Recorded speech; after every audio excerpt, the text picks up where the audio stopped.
మార్స్కి 30 రోజుల్లో వెళ్ళొచ్చా? అవును, నిజమే.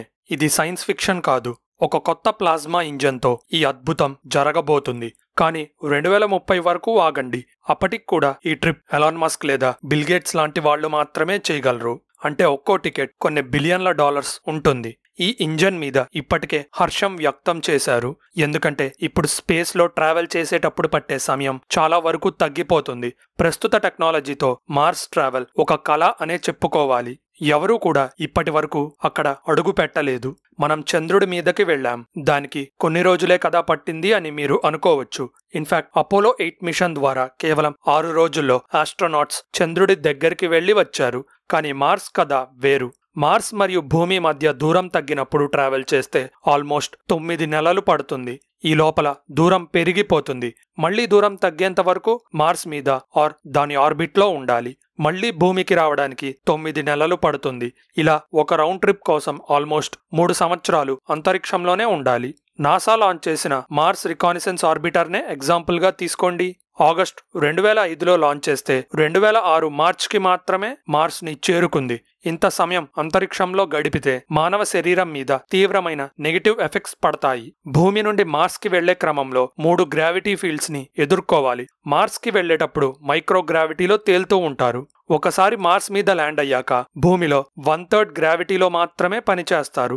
మళ్లీ భూమికి వచ్చాక పూర్తి గ్రావిటీకి అలవాటు పడాలి. ఇలాంటి గ్రావిటీ మార్పుల మధ్య పనిచేయడం మామూలు విషయం కాదు. స్పేస్ స్టేషన్కి వెళ్లి తిరిగి వచ్చాకే వాళ్ళు కొన్ని రోజుల పాటు నడవలేరు. నడిచే సమయంలో కూడా బ్యాలెన్స్ తప్పిపోతూ ఉంటారు. ఇక 3 సంవత్సరాల ప్రయాణం మనిషిని ఏ రకంగా ఎఫెక్ట్ చేస్తుందో మీ ఊహలకే వదిలేస్తున్నా. ఈ మొత్తం మిషన్ టైంని మన కొత్త ఇంజన్ చాలా వరకు తగ్గిస్తుంది. మార్స్కి 30 నుండి 60 రోజుల్లో వెళ్లిపోయే ఒక ప్లాస్మా ఇంజన్ మీద సైంటిస్టులు పరిశోధనలు చేస్తున్నారు. అసలు ఈ ప్లాస్మా అంటే ఏంటి? అదేంటో తెలుసుకోవాలంటే అసలు ట్రెడిషనల్ రాకెట్స్ ఎలా పనిచేస్తాయో అర్థం చేసుకోవాలి. వీటి వెనకాల నుండి వచ్చే అగ్ని ఉందా?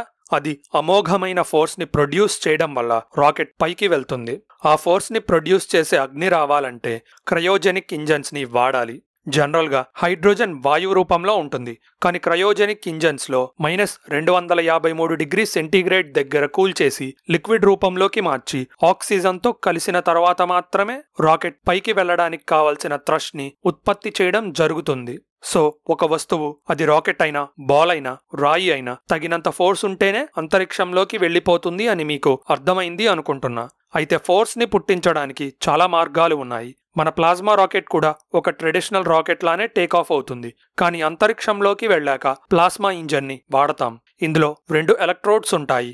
అంటే కరెంట్ పాస్ అయ్యే మెటల్ రాడ్స్ లాంటివి అనుకోండి. కరెంట్ పాస్ చేసినప్పుడు వీటికి మ్యాగ్నెటిక్ ఫీల్డ్ పుడుతుంది. దీంట్లోకి చార్జెడ్ కణాల్ని పంపితే అవి ఫోర్స్ తో బయటికి తోసివేయబడతాయి.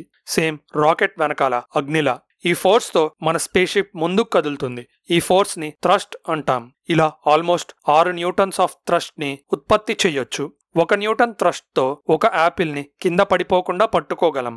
అయితే ట్రెడిషనల్ రాకెట్ థ్రస్ట్ తో పోలిస్తే 6 న్యూటన్స్ చాలా తక్కువే. కానీ ఇదే థ్రస్ట్ అంతరిక్షంలో ఆపకుండా ప్రొడ్యూస్ చేస్తూ ఉంటే చిన్నగా యాక్సిలరేట్ అయ్యి, అంటే స్పీడ్ ని పెంచుకొని కొన్ని నెలల పాటు ట్రావెల్ చేయొచ్చు.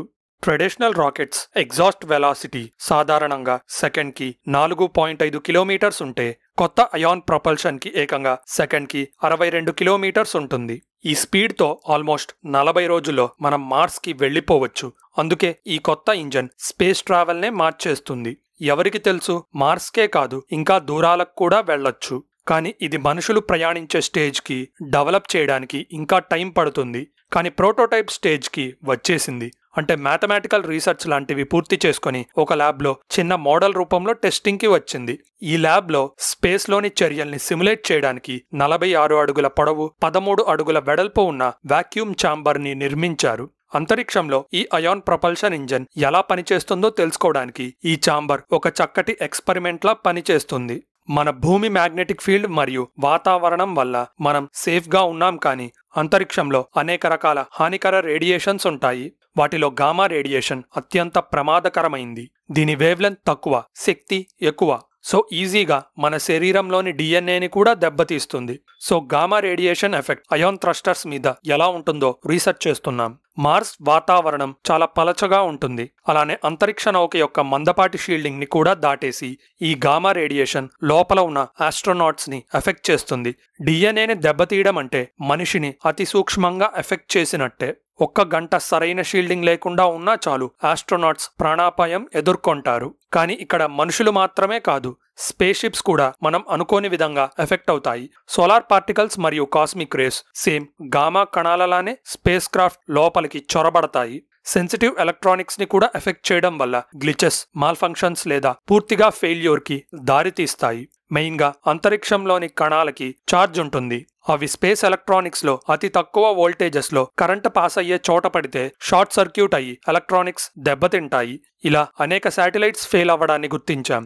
ఒకవేళ భూమి మీద ఇలా జరిగితే మెకానిక్కో ఇంజనీర్నో పిలిచి బాగు చేసుకోవచ్చు. మీరు మార్స్ ప్రయాణం మధ్యలో ఉన్నప్పుడు నౌక చెడిపోయింది అని ఎక్కడ ఆగలేరు. అలానే మెకానిక్ ని పిలవలేరు కదా. రౌండ్ ట్రిప్ కి ఏడాది కంటే ఎక్కువ సమయం పడుతుంది. ఆ సమయంలో ఎన్ని రిస్కులు తీసుకోవాలో ఊహించండి. ఎంత త్వరగా మార్స్ చేరగలిగితే ఆస్ట్రోనాట్స్ అంత సేఫ్ గా ఉంటారు. ఇదే సమయంలో నాసా మరియు డార్పా కలిసి ఒక న్యూక్లియర్ థర్మల్ రాకెట్ ని టెస్ట్ చేస్తున్నారు. ఇది విజయవంతమైతే మార్స్ ప్రయాణ సమయం గణనీయంగా తగ్గుతుంది. మరి స్పేస్ ఎక్స్ సంగతేంటి? వాళ్ళు ట్రావెలింగే కాదు, ఏకంగా మార్స్ మీద సెటిల్ అయ్యే ఆలోచన చేస్తున్నారు. ఈ క్రమంలో వెళ్లి తిరిగి రావడం అనే కాదు, అక్కడే పూర్తిగా ఉంటూ మార్షియన్స్ గా మారే ఆలోచన చేస్తున్నారు. ఇది సాధ్యమైతే మనిషి చరిత్రలో అతిపెద్ద అడుగవుతుంది. మనిషి యొక్క మార్స్ కల కేవలం ప్రయాణం మాత్రమే అవ్వకూడదు, అక్కడ శాశ్వత నివాసం ఏర్పరుచుకోవడమే అల్టిమేట్ గోల్ అవ్వాలి. స్పేస్ ఎక్స్ యొక్క ఆక్యుపై మార్స్ ప్రణాళిక కూడా అదే. దీని వెనక పెద్ద ఆలోచన ఏంటంటే, ఒకరోజు భూమి మీద ఎలాంటి విపత్తు వచ్చినా మానవాళికి ఒక బ్యాకప్ అంటూ ఉండాలి. అతి దగ్గరగా ఉన్న చంద్రుడి మీద ఉండొచ్చు కదా అని మీరు అనుకోవచ్చు, కానీ దాని మీద వాతావరణం ఉండదు. అంటే రేడియేషన్ డైరెక్ట్ గా పడుతుంది. సో ఎక్కువ పాపులేషన్ ని మెయింటైన్ చేయడం కష్టం. ఎలాన్ మస్క్ ప్లాన్ ప్రకారం మొదటి స్టార్షిప్స్ 2026లో మార్స్ కి లాంచ్ అవ్వాలి అనుకున్నారు. కానీ ఇప్పుడు అమెరికన్ పొలిటికల్ పరిస్థితి వల్ల వాయిదా పడే అవకాశం ఉంది. అయితే అవి మొదట అన్క్రూడ్ మిషన్స్ అవుతాయి, అంటే ఆస్ట్రోనాట్స్ లేకుండా వెళ్తాయి. అసలు మనుషులని తీసుకెళ్లే మిషన్స్ వీటి తర్వాతే వస్తాయి. అయితే ఈ స్టార్షిప్స్ మార్స్ కి కేవలం 6 నెలల్లో చేరగలవని సైంటిస్టులకి నమ్మకం ఉంది. ఇదే సమయంలో వేరే ప్రపల్షన్ టెక్నాలజీస్ కూడా పోటీలో ఉన్నాయి. ప్లాస్మా ఇంజన్స్ వల్ల స్పీడ్ పెరుగుతుంది, రేడియేషన్ ఎక్స్పోజర్ తగ్గుతుంది. నాసా మరియు డార్పా కలిసి తయారు చేస్తున్న న్యూక్లియర్ థర్మల్ రాకెట్స్ కూడా ప్రయాణ సమయాన్ని దాదాపు సగానికి తగ్గిస్తాయని రీసెర్చర్స్ అంటున్నారు. ఇక అసలు ప్రశ్న ఏంటంటే, మొదటి మార్స్ హ్యూమన్ ల్యాండింగ్ ఎవరు సాధిస్తారు? స్పేస్ ఎక్స్ తన స్టార్షిప్ విజన్తోనా, లేక నాసా కొత్త ప్రపల్షన్తోనా? కానీ ఒక విషయం మాత్రం ఖాయం, 2050 కల్లా మనిషి మార్స్ నేలపై అడుగుపెట్టే అవకాశం బలంగా ఉంది. అది సాధించిన క్షణం మానవ నాగరికతలో కొత్త అధ్యయనం మొదలవుతుంది. అయితే ఇప్పుడు మార్స్ మీద అనేక వింతల్ని కనిపెట్టాం. అవేంటో తెలుసుకోవాలంటే ఈ వీడియో చూడండి. ఇలాంటి ఇంట్రెస్టింగ్ స్పేస్ వీడియోస్ చూడాలంటే మన ఛానల్ సబ్స్క్రైబ్ బటన్ నొక్కి బెల్ ఐకాన్ క్లిక్ చేయండి. ఈ ఇన్ఫర్మేషన్ అందరికీ రీచ్ అవ్వాలంటే వీడియో లైక్ చేయటం మర్చిపోకండి.